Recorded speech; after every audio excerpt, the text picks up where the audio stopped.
ছাত্র জনতার আন্দোলনে শেখ হাসিনা পালিয়ে যাওয়ার পর একে একে দেশ ছাড়েন আওয়ামী লীগের অনেক নেতাকর্মী, যাদের সিংহভাগ আশ্রয় নেন বাংলাদেশের প্রতিবেশী দেশ ভারতে।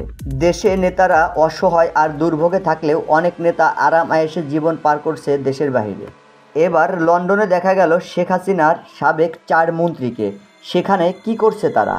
শেখ হাসিনা সরকারের প্রভাবশালী মন্ত্রী ও এমপিরা কে কোথায় আছেন তা নিয়ে দেশের মানুষের বেশ আগ্রহ। সকাল বিকাল মিডিয়ায় কথা না বলে থাকতে পারতেন না যেসব নেতাকর্মীরা, এখন তারা কিভাবে আত্মগোপনে আছেন তা নিয়ে কৌতূহল অনেকের। 5 আগস্টের পর শেখ হাসিনার বিভিন্ন অডিও কল শোনা গেলেও দলটির সাধারণ সম্পাদক ওবায়দুল কাদেরের কোনো খবর নেই। যদিও 2 একবার তার মৃত্যুর খবর শোনা গেছে। সম্প্রতি তথ্য উপদেষ্টা এক বক্তব্য বলেছেন, শেখ হাসিনা ভারতে বসে ষড়যন্ত্র করছে, এমনকি দেশটিতে আওয়ামী লীগের 1 লাখের মতো নেতাকর্মী অবস্থান করছে বলেও দাবি তার।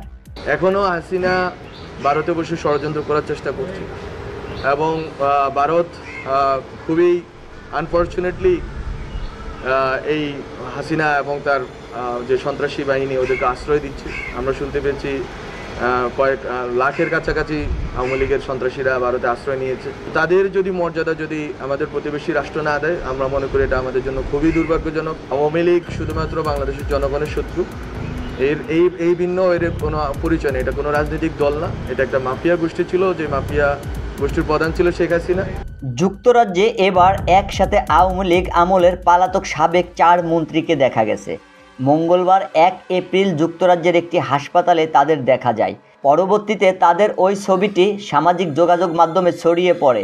জানা গেছে, যুক্তরাজ্যে আওয়ামী লীগের সভাপতি সুলতান মাহমুদ শরীফ বেশ কিছুদিন ধরে অসুস্থ অবস্থায় হাসপাতালে চিকিৎসা নিচ্ছেন।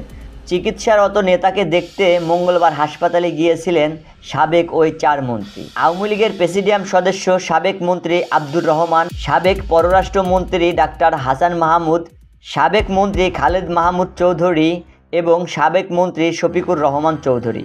যুক্তরাজ্যে আওয়ামী লীগের বিভিন্ন অনুষ্ঠানে আলাদা আলাদাভাবে এইসব নেতাদের দেখা গেলেও ছাত্র জনতার অভ্যুত্থানে 5ই আগস্ট আওয়ামী লীগ সরকারের পতনের পর এবারই প্রথমবার 4 সাবেক মন্ত্রীকে একসাথে দেখা গেছে। শফিক সাগর, আজকের দুর্নীতি।